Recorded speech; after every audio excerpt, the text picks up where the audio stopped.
Mga kapuso, mga usa kag anghel nga himo sa ratan patok nga pang dekorasyon subong nga Pasko. Si Eileen Pedreso nakatutok. Sa kamahal sa mga balakbong subong, wala na halos budget nga mabilin para sa Christmas decorations. Pero kapuso, may tsansa pa nga makadisplay ka. Sa Circumferential Road sa Barangay Villamonte, Bacolod City, pwede gid magahapit sa sining nga baligyan sa Christmas decors nga human sa ratan. 20 ka tuig na kuno nga nag-obra sa mga produkto nga human sa ratan si Freddy. Nakita kong magandang gawin sa matibay. Ginawa kong Christmas dito. Mauti, apang makalilingaw ang proseso sa pag-ubra nga nagalabot sa 2-3 ka oras. Ang isa sa iya pinakapaborito, kay isa man sa mga mabakal. Lagyan ng paa, tapos lagyan ng sungay, mulso.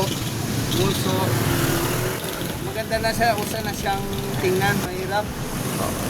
Kung hindi mo alam to, tabingi yung mga paa niya.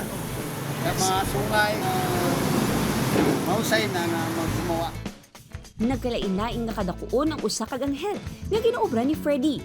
Gani pwede gid ibutang sa sulod o kung sa man sang balay subong nga Pasko.